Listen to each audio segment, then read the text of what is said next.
परम गुरु भी नमः। परम गुराचार्य मंगलम भगवान।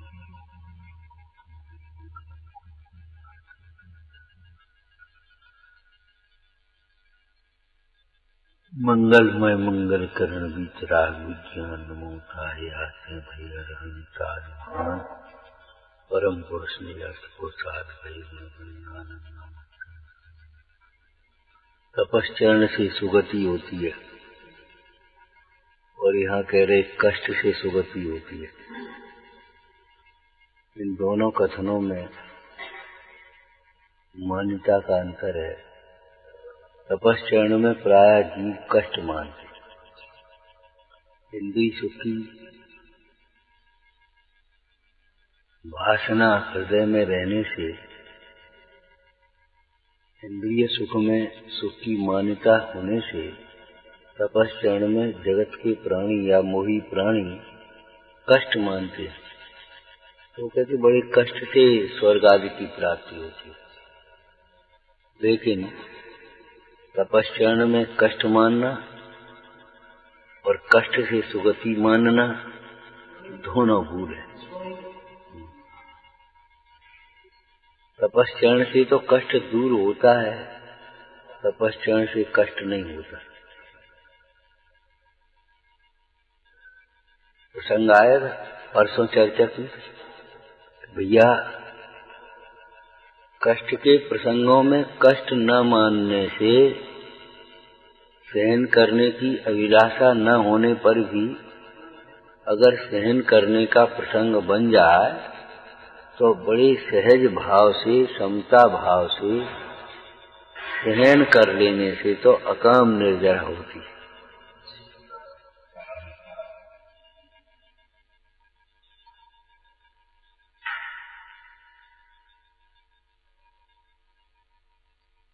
इसलिए इस अभिप्राय सहित भी, कौन से अभिप्राय सहित? तपश्चरण क्या नाम, कष्ट से सुगति होती है। इस अभिप्राय से भी किसी जीव को कष्ट देना ठीक नहीं है।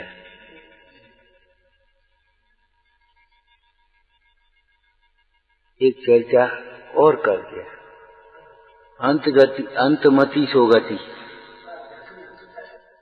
अंतमति सोगति अलग आगे के छंद में इसका थोड़ा सा आया, लेकिन समझ लो अंतमति सोगति, जैसी गति होनी होती है वैसी अंत में मति हो जाती है, और जैसी अंत में मति हो जाती है वैसी फिर गति हो जाती है।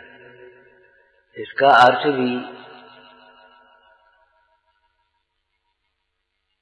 परिणाम सुधारने का उपाय कराना, परिणाम सुधारने का उपाय करना, ऐसा ही समझना चाहिए। मतलब अपने परिणामों की निर्मलता की ओर लक्ष्य रखो।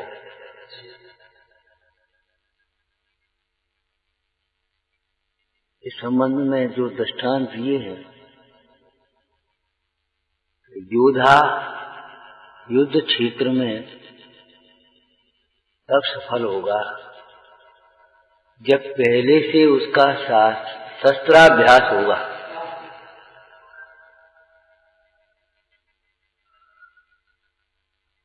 ट्रेनिंग पहले से दी जाती है, अभ्यास पहले से कराया जाता, तब वो युद्ध में सफल हो पाते। ऐसे ही जो जीवन में तत्व का अभ्यास करते हैं, शास्त्राभ्यास करते हैं।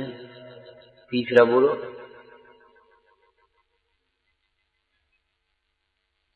शास्त्राभ्यास या शास्त्रों के माध्यम से तत्वाभ्यास। तीसरा बोलो, व्रतों का अभ्यास, उपवास आदि का अभ्यास, तपश्चरण का अभ्यास करते हैं। उनको अंत के समय में भी शांतता बनी रहती है। और यदि पहले से अभ्यास न हो अनट्रेन्ड आदमी, अप्रशिक्षित आदमी यदि युद्ध में सीधा पहुंच जाए तो न तो उसे बाहर बचाना आता है और न बाहर करना आता है। तब विचार करो वह युद्ध को कैसे जीत सकता है। ऐसे ही जैसे कर्मों के प्रहार में समता रख, कर्मों के उदय में समता रखना भी नहीं आता और नए कर्मों को रोकना भी नहीं आता, वह जीव कैसे समाधि को प्राप्त कर सकता है। और परिणाम तो एक एक समय के अध्रुव होते हैं। एक थोड़े समय में अभी कुछ परिणाम है, थोड़ी देर बाद कुछ परिणाम हो जाए। इसलिए आगे क्या लिखा था इस श्लोक में, पढ़ा होगा कि नहीं पढ़ा? आगे का छंद नहीं पढ़ा। समाधि में स्थित अपने गुरु का अपने साथ मस्तक छेद दो तो उनकी देह समाधि पूर्वक देह छूट जाएगी तो उनकी सुगति होगी। उनका ये कथन भी तुम्हारा कुतर्क है। ध्यान रखना, कुतर्कवादी, कुतर्कियों का, कुवादियों का संग करना भी श्रेष्ठ नहीं है।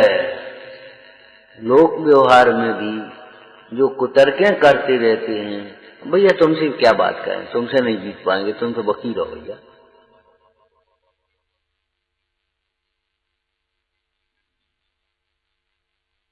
वे हमेशा कुतर्क करके अपना पक्ष पोषण करेंगे, समझने की चेष्टा ही नहीं करेंगे। तो ये कुतर्क है, असंगत प्रवर्तन, जिसको प्रारंभ में कहा आगम सम्मत नहीं है, आगम सम्मत नहीं है और न स्वानुभव से समझ में आने वाली चीज। तो विचार करो कि समाधि में स्थित जीव के परिणाम कभी कभी तो आपने देखा होगा, चार गतियों का वर्णन चल रहा हो और स्वर्ग के विमानों का वर्णन सुनकर के उसे निदान बंद ही हो जा। ऐसे भी प्रसंग पड़े, स्वर्ग के विमानों का वर्णन सुनते सुनते उसे अरे मेरी तपस्या का यही फल हो। अब देखो मुनिराज वशिष्ठ आदि मासोपवासी थे, कंस के प्रसंग में आया ना, कंस का जीव था मासोपवासी, एक एक महीने के उपवास करने वाले। और अंत में क्या हो गया बताओ? उन्होंने कहा ये राजा न आहार देता है और न देने देता है। तो उसको क्रोध आ गया, मेरे तपस्या का फल हो तो मैं इसके बैठ लूं, बदला दूं, और कंस का जीव ब्याह करके बन गया। ऐसे श्रेणी में कुणिक का बने। दीवान मुंडाज को अचानक क्रोध आ गया। ये जो शांतता के परिणाम है अथवा क्रोधाधिक के परिणाम है, ये परिणाम भी अध्रुव हैं, क्षण क्षण में बदल जाते। इसीलिए तो शुद्ध परिणाम भी आश्रय करने योग्य नहीं है। शुद्ध परिणाम भी आश्रय करने योग्य नहीं है। ध्रुव स्वभाव ही आश्रय करने योग्य है। ध्रुव स्वभाव के आश्रय से शुद्ध परिणाम होते हैं, टिकते हैं, बढ़ते हैं और निरंतर बढ़ते हैं, छायक हो जाते हैं। इसलिए शुद्ध परिणाम की चाह, शुद्ध परिणाम की भावना, शुद्ध परिणाम का लक्ष्य रखे तो भी पुण्य भले हो जाए, लेकिन शुद्ध परिणाम के आश्रय से भी शुद्ध परिणाम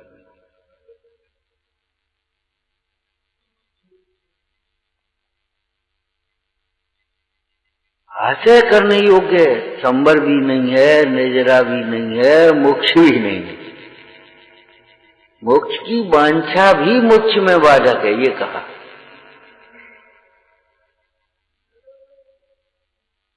जबकि मोक्ष तो सादी अनंत सा,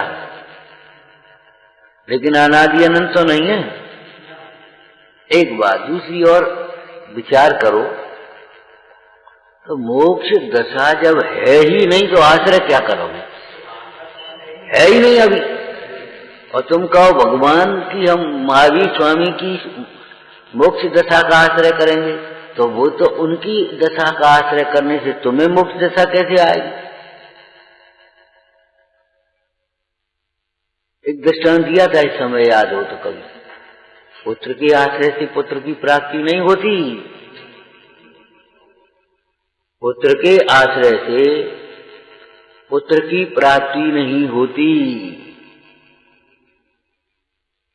पुत्र की चिंता में, पुत्र की वांछा में, आज की भाषा में टेंशन में बड़ी बीमारी हो रही। पुत्र की वांछा में, टेंशन में यदि पति की उपेक्षा करे तो कभी पुत्र की प्राप्ति नहीं होगी। ऐसे मोक्ष दशा की अभिलाषा करते हुए भी अगर आत्मा की उपेक्षा करेगा तो कभी मोक्ष नहीं होगा। यदि पुत्र की अभिलाषा है तो भाई बिल्कुल सहज भाव से पति में समर्पित हो जा, विलीन हो जा, पति को सौंप दे अब स्वयं को। वो तो होना होगा, योग्यता होगी तो हो जाएगा। ऐसे आत्मा में जो समर्पित हो जाता है वह परिणाम स्वयं मुक्त दशा।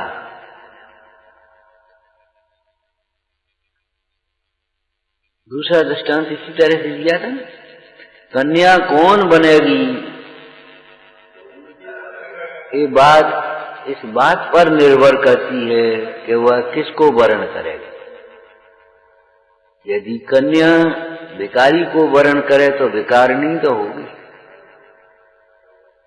राजरानी बनने के लिए तो उसे राजा को वरण करना होगा।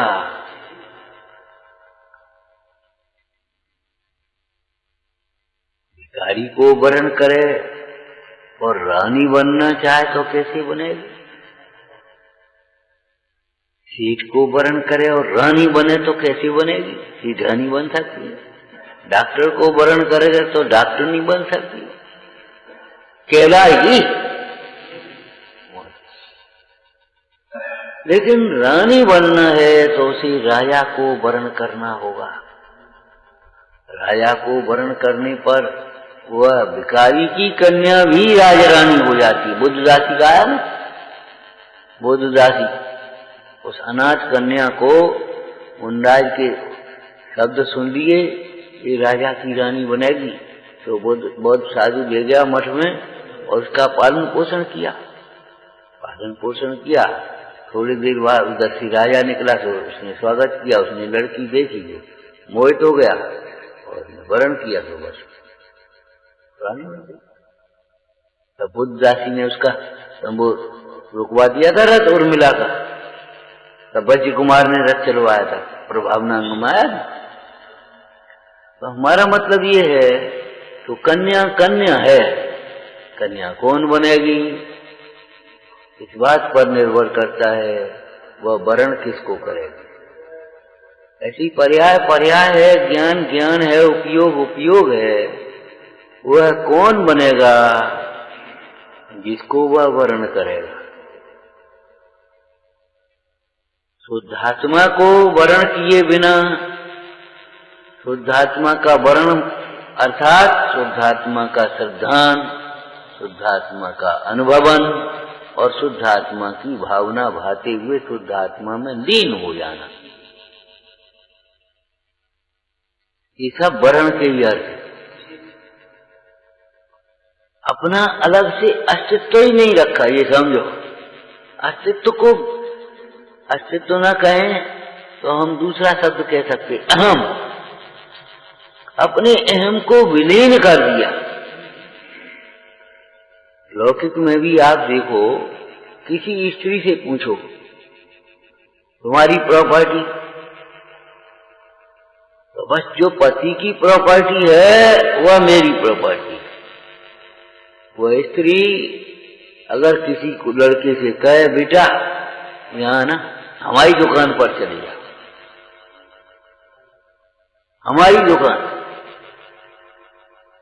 जिसका वो मालिक है पति, वह उसकी मालिक है, हमारी दुकान पर चले जाना।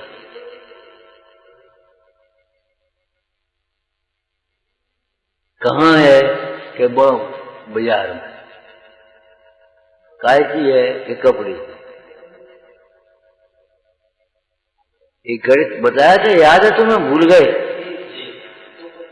हाँ, 2 पुत्र हैं तो बताओ पति के कितने? कह 2। और पत्नी के कितने? कह 2। और कुल कितने? भारी वाला गणित। 2 ही पुत्र,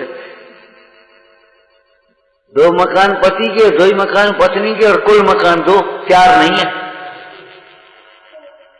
ये भारतीय संस्कृति है जिसका विश्व में कोई जोड़ नहीं है। भारतीय संस्कृति है, ये अलौकिक गणित है। क्यों? उसने अपना अलग से अस्तित्व रखा ही नहीं है, अहंकार।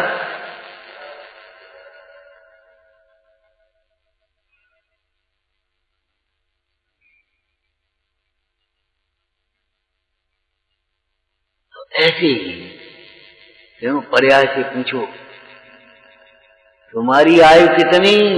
कि अनादि अनंत। अनादि अनंत तो आत्मा है, कि आत्मा ही तो मैं हूं। जबकि पर्याय कितने समय की होती बता? एक समय की होती है। लेकिन उस पर्याय से पूछो क्यों तुम्हारी आयु कितनी? कि अनादि अनंत। तुम कैसे? कि अमूर्तिक। तुम कैसे? कि सहज ज्ञान स्वरूप। देखो छद्मस्त अवस्था में है आचार्य महाराज, और क्या क्या रहे? ज्ञान दर्शन समग्गो, ज्ञान दर्शन से पूर्ण हूं। ज्ञान दर्शन से पूर्ण केवली हो गया है। अरे कहां के केवली? केवली की बात बाद की है, वो पर्यायगत ज्ञान की पूर्णता, केवल ज्ञान की, हम उसको लक्ष्य करके नहीं कह रहे। हम तो सहज ज्ञान स्वरूप जो सदा पूर्ण है। मैं एक शुद्ध ज्ञान दर्शन, तो सदा रूपी, सदा ज्ञान दर्शन पूर्ण, ये कह रहे हैं। अभी भी पूर्ण, पूर्ण, अधूरा नहीं। तुम्हारी कितनी शक्ति? कि अनंत शक्ति। अनंत शक्तियां तो आत्मा में होती, क्या वही तो मैं हूं।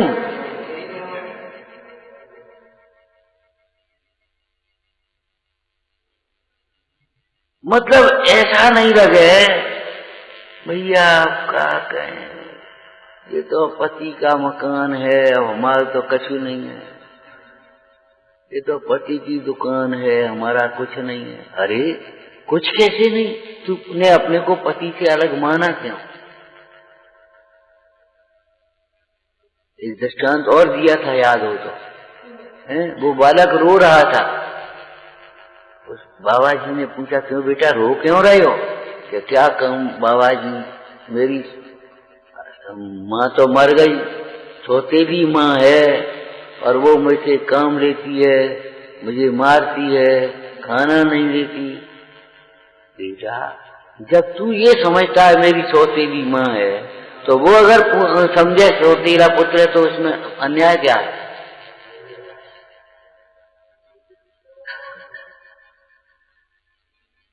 तुझे उस माँ को वास्तविक माँ समझना होगा। उस माँ को वास्तविक माँ समझना होगा। ये भेद तेरे भीतर, जो सौतेली माँ और मेरी माँ मर गई, तो वो भेद मिटाना पड़ेगा।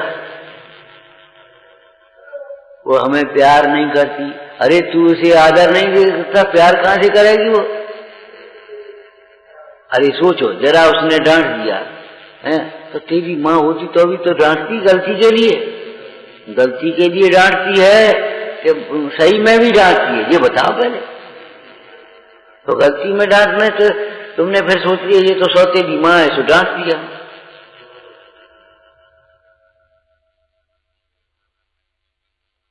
जो चाहिए सो देना पड़ेगा, और देने पर भी समय पर मिलेगा, ध्यान रखना। जो खेत में काटना है वो बोना पड़ेगा, और बोने पर भी समय पर कटेगा। ऐसे तो नहीं अभियान मिल जाएगा तुम। लेकिन तुम तो विश्वास के साथ हैं, जो तुम्हारे पास 4 दिन खाने लायक अनाज है उसको पटक दो खेत में, विश्वास के साथ। इसे 4 दिन तो कट जाते, अब इनको मट्टी में मिलाने से क्या फायदा? अरे फायदा क्या, विश्वास के साथ पटको, और पटकने के बाद फिर सिंचाई गुड़ाई जो कुछ भी है उसका प्रक्रिया कर, समय पर आपको मिलेंगे, समय पर।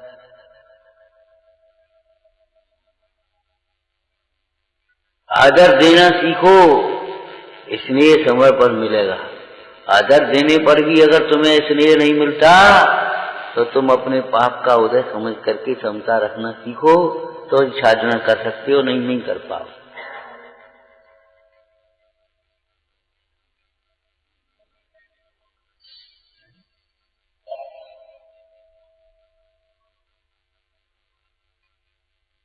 आदर करने के बाद भी अगर तुम्हें नहीं मिलता,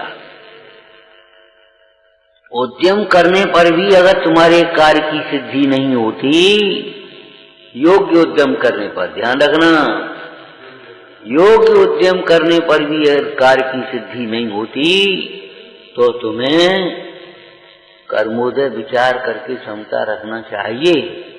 बिना उद्यम के कार्य सिद्धि कैसे चाहते हो तुम?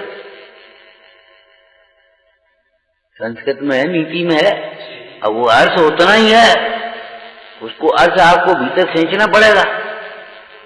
उद्यमेन सिद्ध्यन्ति कार्याणि न मनोरथ। केवल चाहने से नहीं, उद्यम करने से। परंतु सर्वथा मत लेना, उद्यम के साथ 5 संभाय आएंगे कि नहीं आएंगे ये बताओ। उद्यम करने पर भी, अब इसको पूरा अर्थ कैसे करोगे? उद्यम न करने पर तो कार्य की सिद्धि नहीं ही होती, उद्यम करने पर भी, योग्य उद्यम करने पर भी समय पर कार्य सिद्धि होती है। विपरीत उद्यम या बाहरी उद्यम नहीं, जैसे धन कमाने का उद्यम करे, अपनी अकल लगा करके, क्या व्यापार कर रहे हो, हम मजदूरी कर रहे हैं, हम नौकरी कर रहे हैं। अरे भैया, व्यापार धन का उद्यम पुण्य है।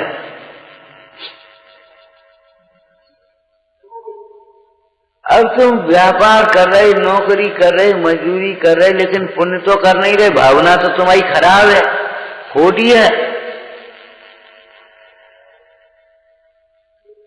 अब तुम कहते हो नहीं मिल रहा, अरे मिले कहां से?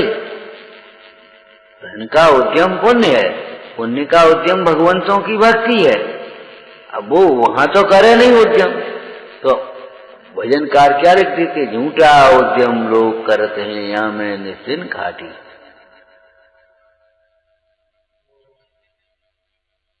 मूल कारण को दूर करे और मूल कारण को मिला, दुख के मूल कारण को तो दूर करे मोह को, और सुख के मूल कारण को मिला, तब कार्य सिद्धि होती है। समय कर्म से अनन्यगत परिणाम, क्या लिखा कुन स्वामी ने संस्कृत शास्त्र? अनन्यगत परिणाम समय कर्म क्षय। आत्मा के साथ जो अभिन्न परिणाम है वह समय पर कर्म के क्षय का अथवा दुख के क्षय का हेतु है। समय शब्द मूल है। अब बताओ, आदिशर महाराज तपस्या करने बैठे, 1000 वर्ष लग गए। अब लग गए तो लग गए, अब कहे क्यों नहीं हो रहे? हम तो तपस्या कर रहे हैं, हम तो आत्मा में लीन हो रहे। अरे भाई, 1000 वर्ष लगे तो लगे, समय भरत महाराज को अंतर मुहूर्त में हो गया, बाहुबली को 1 वर्ष लग गया। भैया ये कुछ नहीं, पर्याय की योग्यता है बता।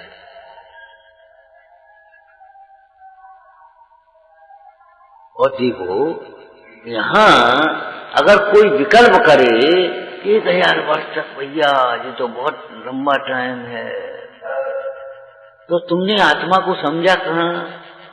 1000 वर्ष जो आत्म आराधना का समय है वह भी तो आनंदमय ही है। तुम फल की वांछा क्यों कर रहे हो? ऐसा तो नहीं है। ये साधना का जो तपस्या का समय है ना, वो तो कष्टमय है, और फिर उसके फल में फिर बनेंगे, भगवान बन जाएंगे, फिर अपने आराम से भगवान बन जाएंगे। फिर अरे भगवान बने बनाए देखोगे तब भगवान बनोगे।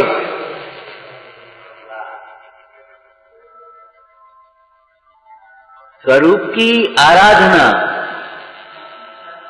स्वरूप की आराधना ऐसी आनंदमय है कि उस आनंद में, उस तृप्ति में, उस परम दशा की भी अभिलाषा नहीं रहती और अल्पकाल में परम दशा प्रकट हो जाती। परम दशा की अभिलाषा हो तो फिर आराधना ही का बात की रही, फिर तो उस दशा की ओर देख रहा है ना। वो दृष्टांत तुमने सुना है? देखो भैया, पंडित जी प्रवचन कर रहे थे, दान की ऐसी महिमा है, एक सुई भी दान करे तो स्वर्ग में जाता है, विमान लेकर के देवता आते हैं उसे लेने के लिए।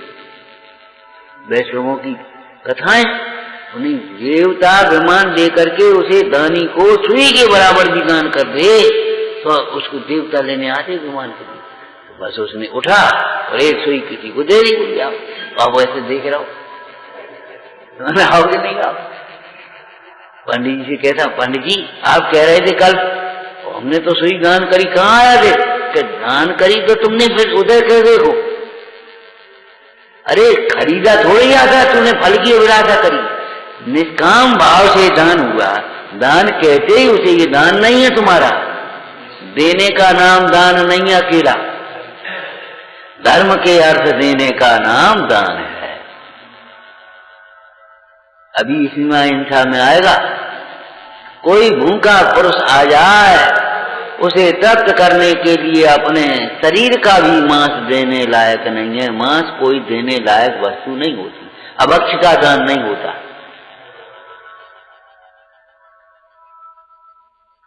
अभक्ष का दान नहीं होता, अभक्ष का तो त्याग होता है। अभक्ष तो न खाने लायक है और न खिलाने लायक, न अनुमोदना लायक। भक्ष्य है वही खाओ और वही खिलाओ, चाहे आहार दान के नाम पर हो, चाहे औषधि दान के नाम पर हो, चाहे अभय दान के नाम पर हो, चाहे करुणा दान के नाम पर। किसी के दान शब्द नहीं आएगा अगर अभक्ष होगा तो।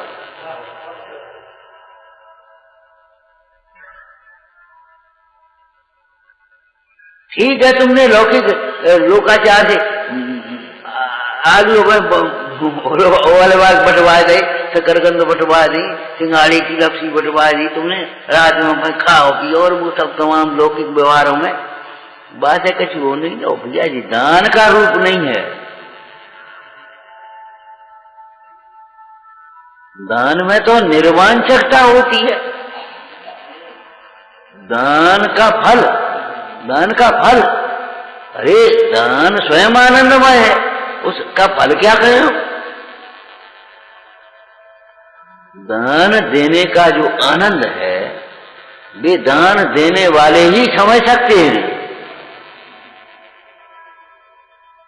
दान का स्वरूप ज्ञानी समझता है और वही दानी होता है।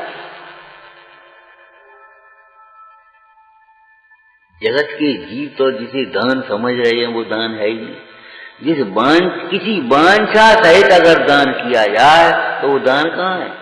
ऐसे ही वांछा सहित तप किया जाए वह तप कहाँ? निर्वांछ तपें से उपज निहार, निर्वांछ तपें, निर्वांछक होकर के जो तप तपते हैं तप करते हैं, अर्थात स्वरूप में विश्रांत होते हैं, निर्वांछक दशा आई और उनको मोक्ष दशा प्रकट होती। तो ये मत समझ लेना कि समाधि में स्थित माने शरीर से स्थित को तुमने समाधि मान लिया, लेकिन परिणाम तो अध्रुव है ना, क्षण क्षण में बदल रहे हैं। इसीलिए लोक व्यवहार में चरणान योग में भी समाधि की जो प्रक्रिया है वह कैसी है? मोही जनों से न्यारा होकर साधर्मी जनों के बीच में समाधि की जाती है बुद्धि पूर्वक, यही तो होता है।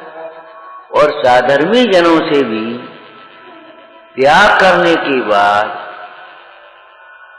निवेदन करते हैं, तब मौन होते हैं। क्या?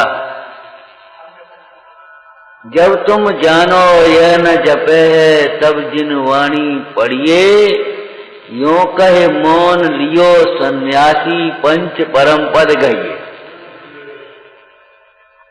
मैं अपने स्वरूप में सावधान होता हूँ, मैं अपना उपयोग तत्व विचार में लगाता हूँ, लेकिन अगर तुम्हें थोड़ी सी मुद्रा पर आकुलता लगे तो तुम हमें सावधान करना, सचेत करना, सहायक होना।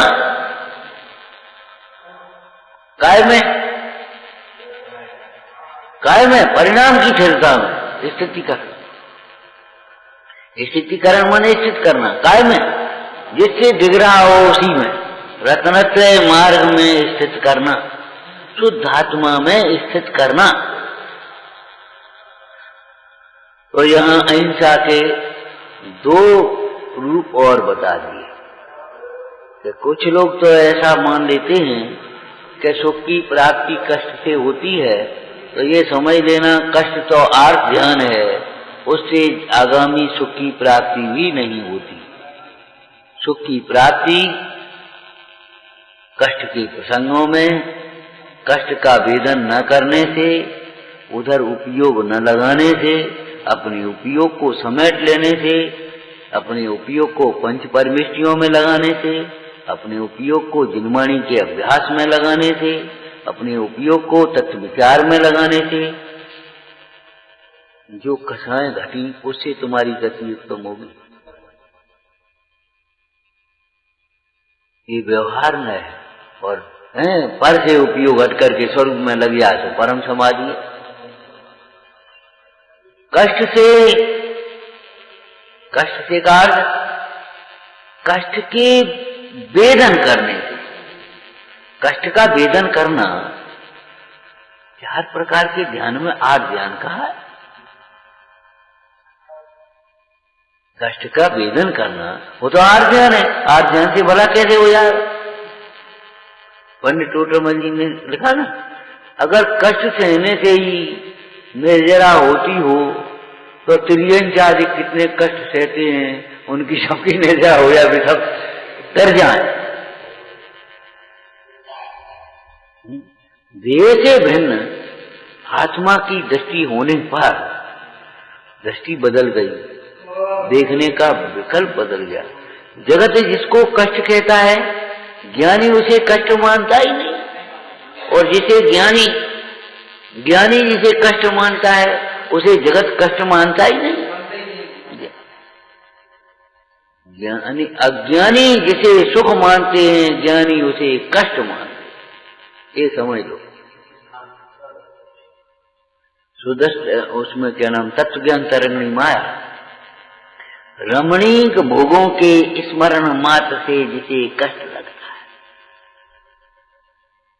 रमणीक भोगों का स्मरण आने मात्र से जिसे कष्ट लगता है, हरे रे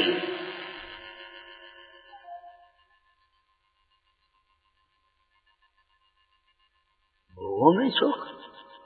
ज्ञानी सुख मान रहे हैं, ज्ञानी वहां कष्ट मान रहा है, और धर्म ध्यान में ज्ञानी तपस्या आदि में कष्ट सुख मान रहे हैं और वहां कष्ट मान रहा है। ये दृष्टि का फर्क, आधा गिलास भरा आधा गिलास खाली, दृष्टि का ही तो खेल है और है क्या। तुम शरीर की ओर से देखते हो, हम आत्मा की ओर से देखते हैं। तुम शरीर की ओर से देख रहे हो, हम आत्मा की ओर से देख रहे हैं। तुम्हारी दृष्टि में जो सब कुछ है शरीर, वह हमारी दृष्टि में कुछ भी नहीं है, भिन्न तत्व है। और जो आत्मा तुम्हारी दृष्टि में तुम्हें कहाँ है कहाँ है कहाँ दिखाई देता है, जिस आत्मा को तुम देखते ही नहीं हो, जिस आत्मा से तुम बिल्कुल अनजान बने हो, वह आत्मा हमारा सर्वस्व हमें प्रति समय दिखाई देता है।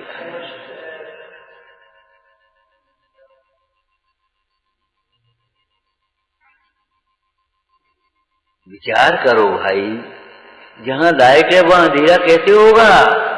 ऐसे जहां आत्मा विराजता है उपयोग में, ज्ञान का प्रकाश बढ़ता है, वह मोह का अंधेरा कैसे हो सकता है? प्रथाएं कैसे हो सकती है?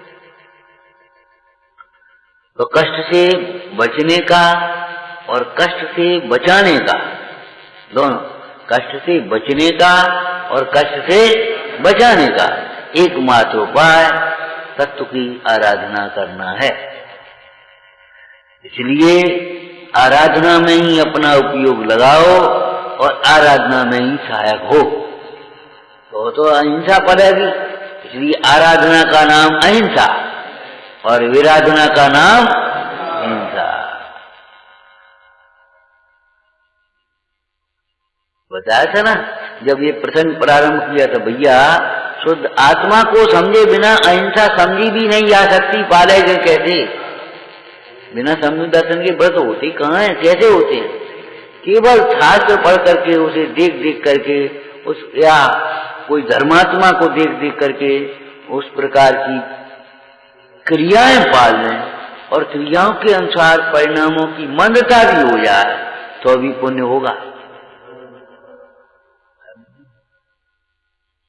व्रती होने के लिए केवल पापों का त्याग ही आवश्यक नहीं है, निशल्य होना आवश्यक। निशल्यो व्रती, केवल हमने नियम ले लिया तो व्रत हो गए, नहीं। निशल्यो व्रती, मिथ्यात्व, माया और निदान, ये तीन शल्य जब तक भीतर हैं तब तक व्रत कहां से होंगे? त्याग करने पर भी व्रत नहीं हो सकते।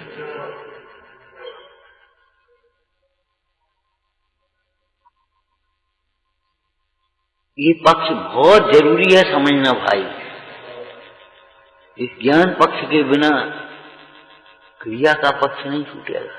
क्रिया का पक्ष लेकर के ज्ञान पक्ष को उड़ाओगे तो नहीं काम बनेगा। अरे पश्चात्क्रांत होकर के दोनों पक्षों का यथार्थ स्वरूप समझो। बाद बाकी एक पक्ष से दूसरे पक्ष का निराकरण या खंडन मत करो।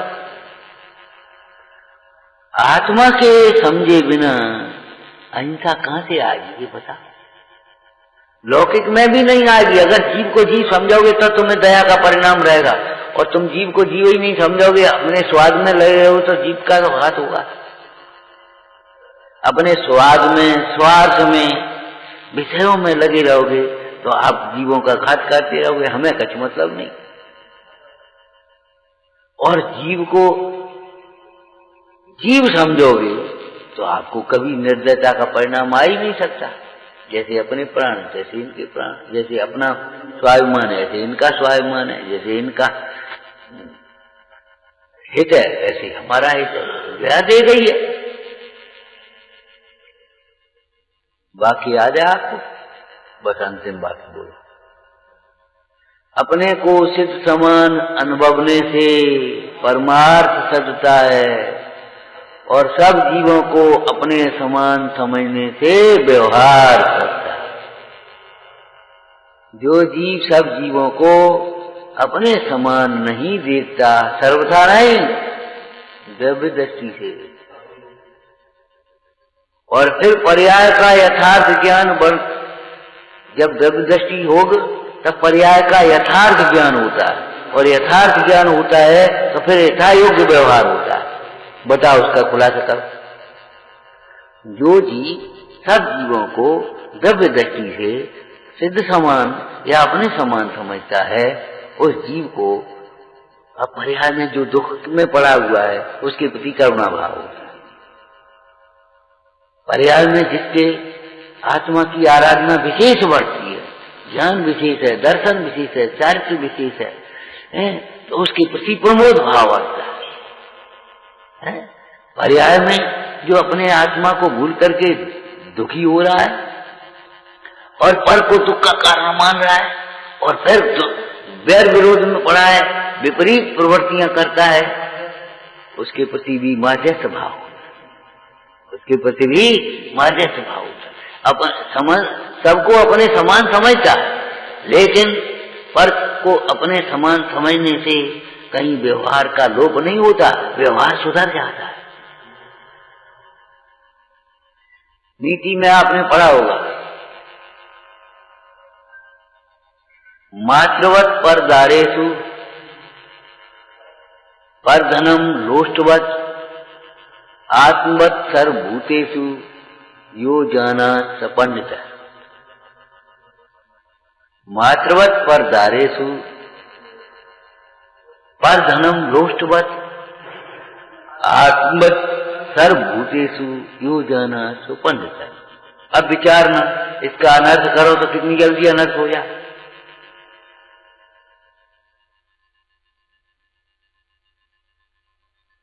एक बालक बड़ा जिद्दी था और इकलौता लड़का था, तो माँ को लाल पार में बिगड़ हो गया था। बात बात में माँ को मारने लगे, बात में चिल्लाने लगे, रूठ जाए, मचल जाए अपनी जिद पूरी करने के लिए।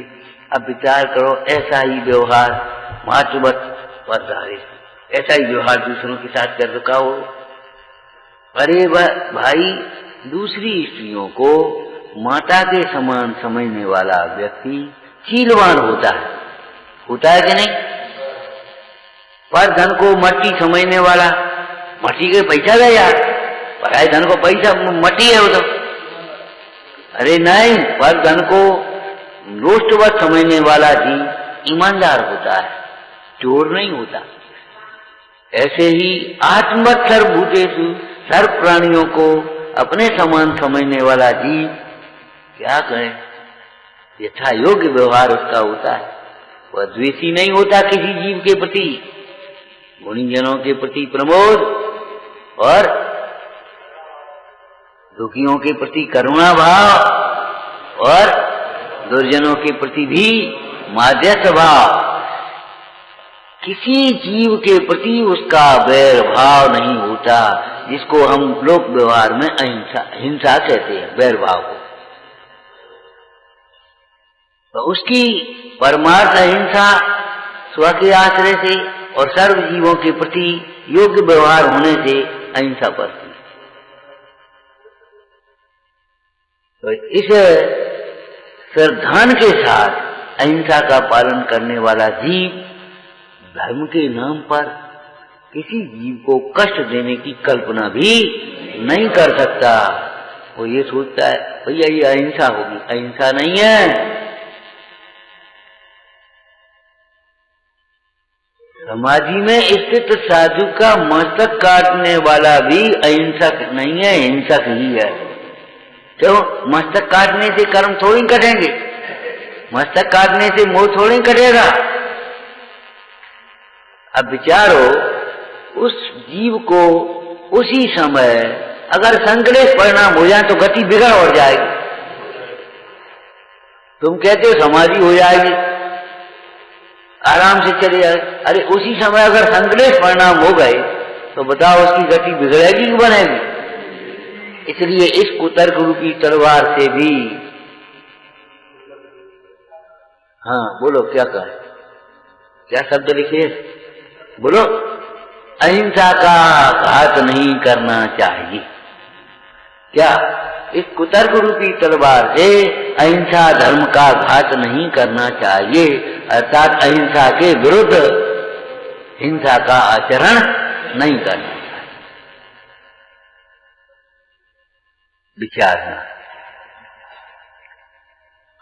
हे जिनवाणी भारती तो ही जपूं दिन रे, जो तेरी शरणा गए सो पावे सुख। हरि के ज्ञान से सूझे लोक